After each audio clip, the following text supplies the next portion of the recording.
also very important to boycott the person who continually tries to stop you Black people from boycotting. Did you know? For years, Jay-Z has been treated as more than just a rapper. To a lot of fans, he became the blueprint. The street poet who turned pain into platinum records, then turned platinum records into boardrooms, ownership talks, and billionaire status. But now, a new wave of criticism is hitting him from a very different angle. This time, the conversation is not about lyrics, beef, or who sits on the hip-hop throne. It is about a business move, a Target-exclusive anniversary release of Reasonable Doubt landing right in the middle of a sensitive conversation about Black consumers, corporate loyalty, and whether big brands still deserve support after rolling back diversity commitments. And that is why this story is getting louder online. Because to some fans, Reasonable Doubt is not just another album. It is Jay-Z's origin story. It is the project that built the legend. So when that same project gets tied to a major retailer that many Black shoppers have been questioning, critics say it feels bigger than music. Now, to be clear, a business partnership is not proof of wrongdoing. Jay-Z has every right to sell his music wherever he wants. But the backlash is coming from people asking a harder question. When an artist's image is built on culture, does that artist owe the culture more careful decisions? And before we break this down, listen to the clip that started pushing this argument across social media. It's also very important to boycott the person who continually tries to stop you Black people from boycotting. Did you know Jay-Z 2 weeks ago announced a partnership with Target to sell a limited edition double vinyl 30th anniversary edition of Reasonable Doubt exclusively in Target? That Target I have not been into in almost 2 years, almost like you, because why? I understand, of course, that people don't have a choice. It's their nearest grocery store or their convenience store or their job, but Mr. Billionaire for the culture has a choice.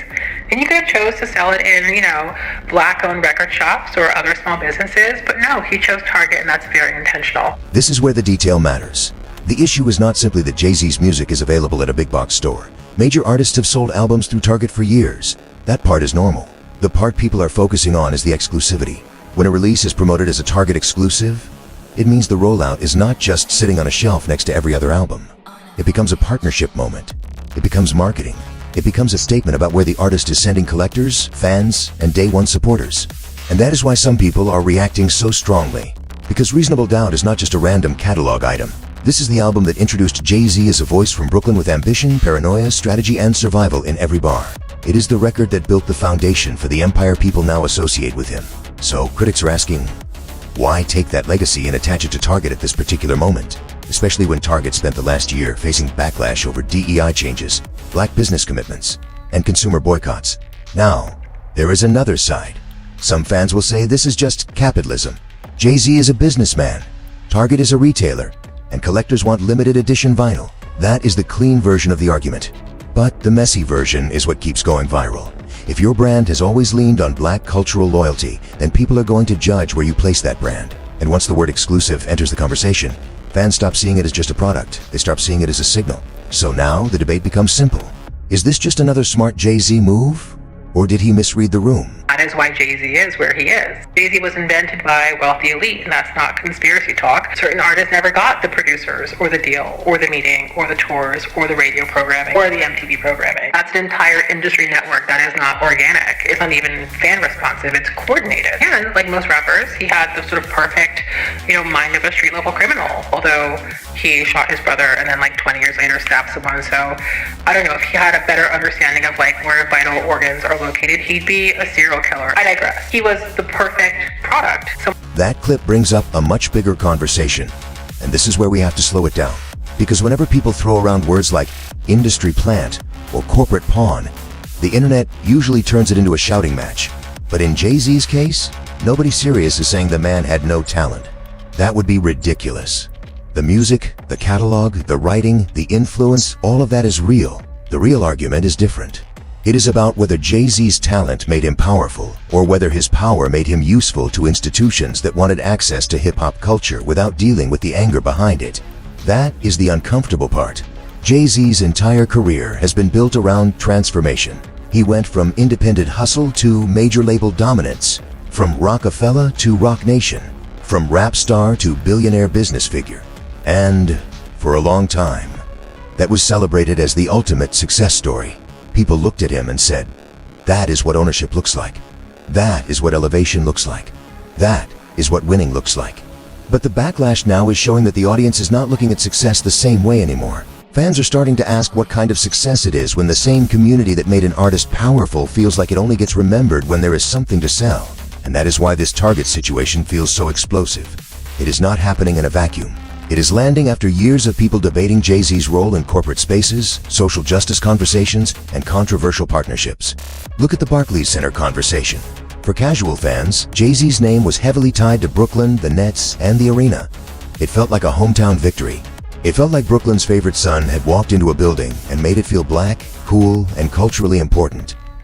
But later reporting showed his actual ownership stake was extremely small. That does not mean he did anything illegal. It means the image was much bigger than the percentage. And that is exactly where critics say the problem begins. The culture sees the face, the corporation gets the credibility, and the details come later. Then came the NFL partnership. That moment split people immediately. On paper, Roc Nation working with the NFL could be framed as progress. The league wanted entertainment expertise, Roc Nation had cultural influence, and the partnership was connected to social justice programming. But for a lot of people, the timing was impossible to ignore. Colin Kaepernick had become one of the most recognizable protest figures in sports after kneeling during the anthem to bring attention to racial injustice and police brutality. He was out of the league. Artists had been pressured not to perform at the Super Bowl. The NFL's image with black audiences had taken a major hit. So when Jay-Z stepped into business with the league, critics saw it as a reset button for the NFL. Supporters saw it as moving from protest to action. Critics saw it as giving the league cultural cover while Kaepernick remained unsigned. And that argument never fully went away. That is the pattern people are pointing to now. Whenever there is public pressure, whenever black consumers are angry, whenever an institution needs a bridge back into the culture, Jay-Z's name seems to appear in the conversation. Sometimes as a partner, sometimes as a producer, sometimes as the person who can make the room feel less hostile. And again, that does not prove bad intent, but it does create a perception problem. And perception is everything in hip-hop. Because hip-hop was never just entertainment. It came from neighborhoods that were ignored, over-policed, underfunded, and constantly told to be quiet.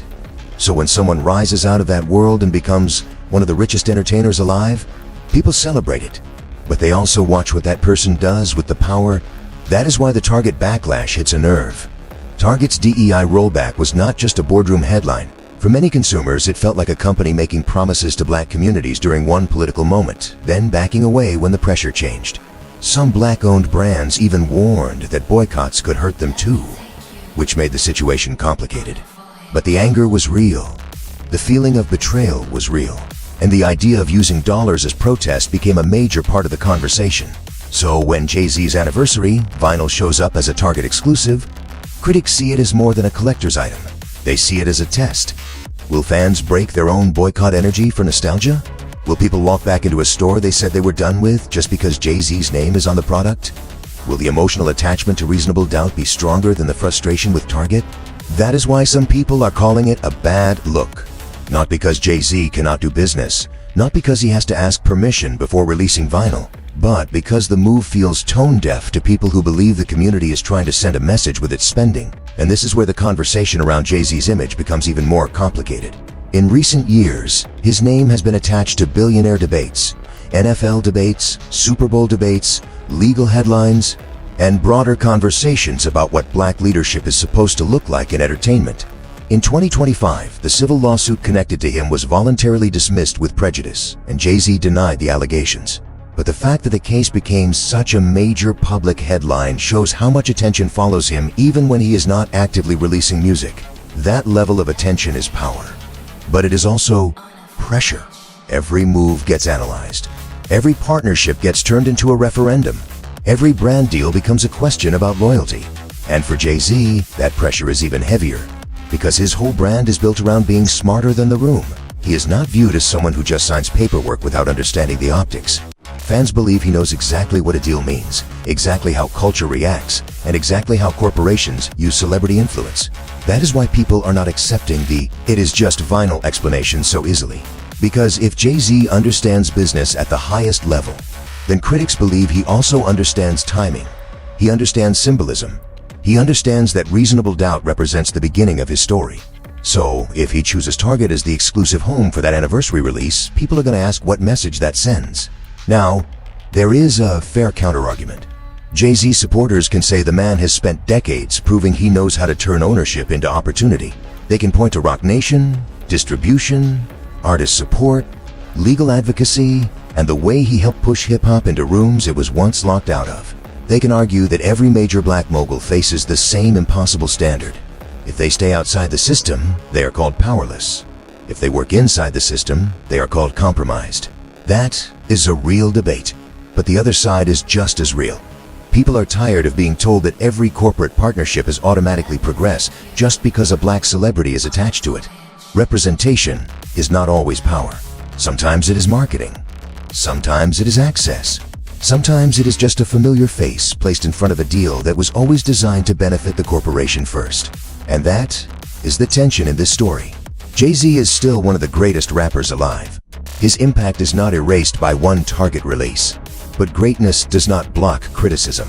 If anything, greatness invites more scrutiny. Because people expect more from someone who built his name on being strategic, aware, and connected to the culture. This is also why comparisons to other entertainment figures keep popping up.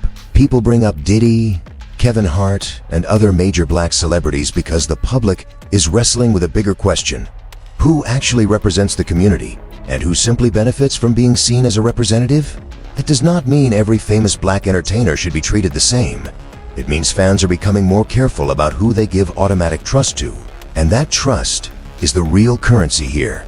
Not the vinyl, not the $40 price tag, not even Target. The real issue is trust. For years, Jay-Z's name carried a kind of cultural permission slip. If he touched something, people assumed there was a bigger play. If he entered a room, people assumed he was negotiating from a position of strength. If he partnered with a major institution, people assumed he was bringing the culture with him and bringing something back. But now, more people are asking to see the receipt. What did the community actually get? Who benefited most? Was it ownership? Or was it optics? Was it progress? Or was it brand repair? That is why the smartest move for frustrated fans may not be outrage. Outrage helps the algorithm. Outrage sells the controversy. Outrage keeps the product in everybody's mouth. If people truly feel disrespected by the partnership, the quiet response may be more powerful. Do not buy it. Do not promote it. Do not turn the release into a cultural event. Because attention is also currency. And if a corporation is counting on backlash to make the product trend, then silence becomes a strategy. If fans believe their dollars should go somewhere else, then the message does not need to be loud. It needs to be consistent. That is the part people sometimes forget. A boycott is not only about anger, it is about discipline. It is about deciding that nostalgia, celebrity, and limited edition packaging are not enough to override a principle. It is about saying, we can love the music and still question the move. And that is where this story leaves Jay-Z in a strange position. He is not being judged as a new artist trying to survive. He is being judged as a billionaire with options. Fans know he could have released this through his own platform. He could have partnered with independent record shops. He could have created a rollout that highlighted black-owned businesses. He could have made the anniversary feel like a celebration of the same communities that carried the album before the corporations fully understood its value. Instead, the conversation became Target. And once that happened, the anniversary stopped being just about reasonable doubt. It became about reasonable doubt in Jay-Z himself, doubt about the partnerships, doubt about the messaging, doubt about whether the culture is still central to the mission or just central to the marketing. That is why this moment matters. Not because one final release will make or break Jay-Z's legacy. His legacy is already massive.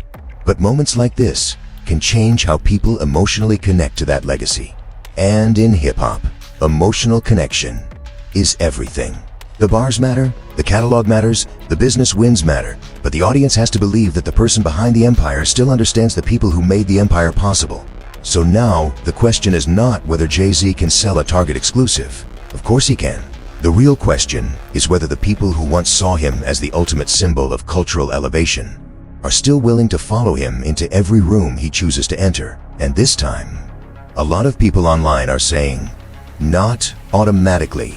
full view of the world, someone who did not have an intact family unit behind him, steering him to education, someone who did not have an elevated sense of sort of values or morals. There's a reason why street-level criminals, men or strippers and sex workers, women, are cast into these roles if they're not naturally them. If you're an evil white man running a multi-million-dollar monopoly, multi-billion-dollar, you want an army of street hustlers underneath you. You don't want like people with parents who love them and, you know, uncles who are lawyers. You don't want them. You can't exploit them that easily. Anyway, they regularly call up Jay for their counterinsurgency needs. They've installed him as some sort of like black leadership figure who just shows up whenever black people need to be called into submission, especially when boycotts are involved. And I think he's been paid handsomely for it with, you know, power, investments, and protection. That's my opinion. We saw it in 2012 during Occupy Wall Street when he sat down with Zadie Smith, then at the New York Times Magazine, and he basically like wrote off the movement as a sort of like, I don't see why people are doing it. Mind you, at the time he was working with Barclays, a 500-year-old multi-billion-dollar bank, to like disrupt downtown Brooklyn and like fund the arena. But he's pretending on behalf of black people, on behalf of the culture, that he has no clue why people are, you know, 4 years after the stock market crash, are trying to rise up against Wall Street. He also, in that same article, like backtracks again in the name of like a free market and America and like being a hyper-capitalist. And I want to remind you guys that even in 2012, people were still, just like we are today, like 13 years later, still wanting wealth distribution, not wealth hoarding. Wanting to be a billionaire, wanting to be the richest man in the world makes you a weirdo, especially if you're doing it at the expense of black people by selling them, you know, like liquor and like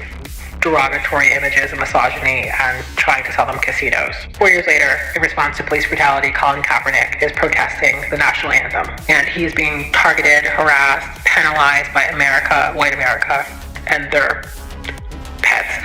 And the league is blacklisting him, banning him from games. Black Americans are like, oh hell no, we'll boycott the league too. We're not buying jerseys, we're not going to games, we're not watching games either. And who but Jay steps in to defend team owners in a moment where they do not deserve black support, black artistry, or black anything. Who steps up as a bridge to the culture? But that GQ article from March this year kind of barely touches that.